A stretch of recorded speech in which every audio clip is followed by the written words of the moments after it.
What on earth is contouring? If you've ever wondered what is contouring, how do you do it, and why do I even need it? We're going to talk about that.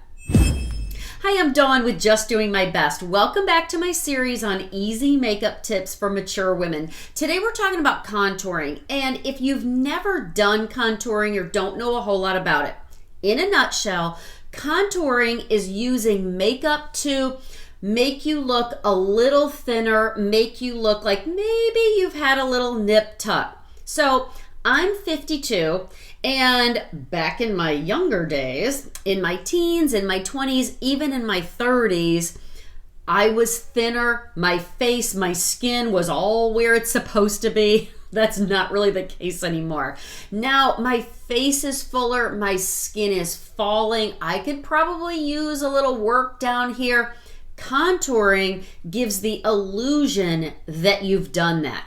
Contouring gives the illusion that you've had a little work done, that you've lost a little weight, that things are on your face where they're supposed to be or where they used to be. Contouring doesn't have to be difficult. I'm going to show you just a few easy, simple ways to contour with a little bit of practice. You'll be able to do it. I promise it's not that hard, and it'll only take us a few minutes. So let's get started. I usually do my makeup with wet hair. It just makes more sense to me, I guess. That way I'm not moving my hair. I'm not getting my hair in my makeup. So I just do it with wet hair. I pull it all back and then I do my makeup. So we're gonna go ahead and get started with me with wet hair.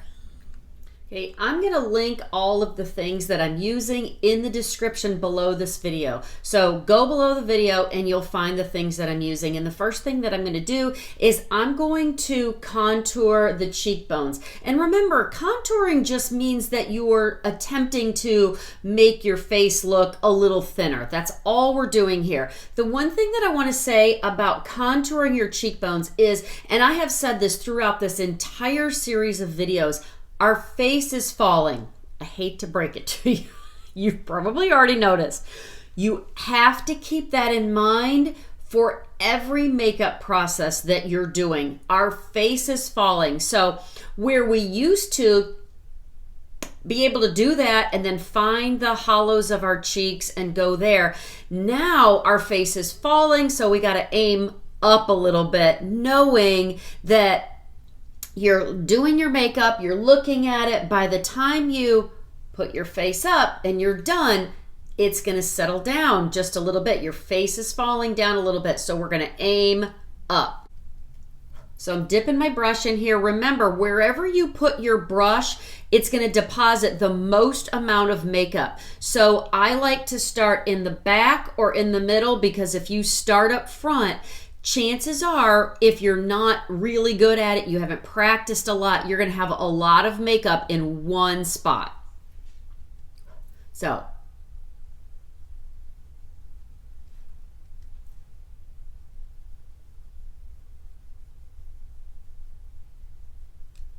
I don't want to go too far in because again, it's going to fall. So I want to stay back here a little bit, and I want to go up a little bit further than I think that I need it, and just go back, and then all I'm doing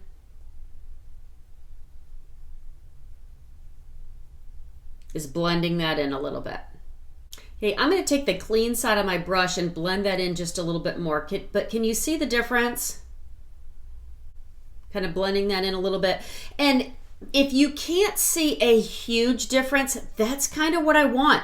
You don't want it to look like you really put a lot of makeup on to create a visual effect. You want it to be very subtle so that people go, wow, she lose some weight? Wow, she looks great. Okay, now I'm gonna do the other side. Okay, let me show you one of my other favorite places to contour. Again, keep in mind that our face is falling, so this kind of gives you a little bit of a jaw lift when you do this next area of contour.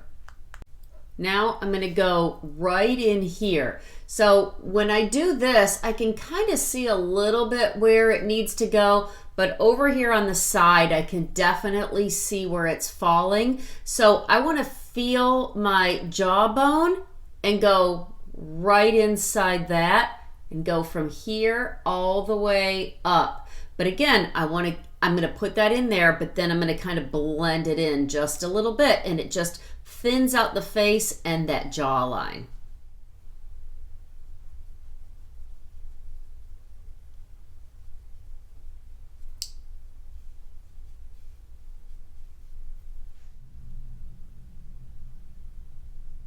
So I put that contour right in here on both sides.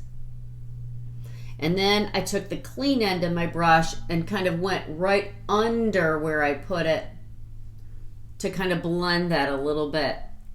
I don't want a lot of makeup there. I just wanted to create a little bit of a shadow, a little bit of an illusion where it looks like, wow, has she lost a little bit of weight?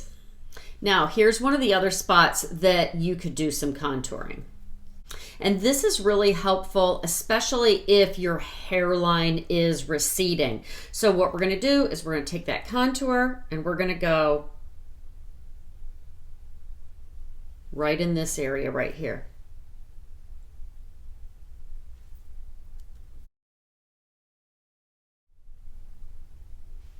Now, if you can't see it too much on camera, that's okay. I mean, I can see it, and that's really what I want, is I just want just a little something. Do you know what I mean? I don't want it to look like I put a lot of makeup on. I just want it to look a little bit of something, a little bit of a hint of, and that's what I want. So by putting some contour around here, it kind of thins your face out in general and really helps if that hairline is really going back a lot more than we would like for it to. The cheekbones kind of thins it out a little bit, but then around here just really thins that work. For me, I'm getting a little thicker right in here. And so that just thins it out just a little bit. Okay, let me go do my hair and I'll come back and show you what it looks like when everything's done, and hopefully I will look a little thinner. Okay, now I have my hair done and I've got a better idea of how my contouring looks. So let's talk about what we did for just a minute, and I'm going to share a few tips with you. So by using the contour powder instead of a contour stick or a darker concealer, what you do is it gives you a little bit more control. I just really feel like by using the other contour products that are creamier, you run the risk of losing the effect when you apply the rest of your makeup, kind of moving it in different places while you're blending and you're doing your other makeup steps. So by putting your makeup on, then doing your contour, then you're a little bit more in control. Then you can set it all with your setting spray. It stays exactly where you want, because again, the effect should be subtle. The effect should be, wow, she really looks good. Has she had work done? Has she lost weight? That's what you want. So I like the idea of using a powder, gives me a little bit more control. I do my makeup, then I do the contour, then I spray it all in place with my makeup setting spray. So I hope all that was helpful. If it was, please consider liking this video and subscribing. I can't wait to see you back here next time. And I hope you go out today and you're blessed and you do your best.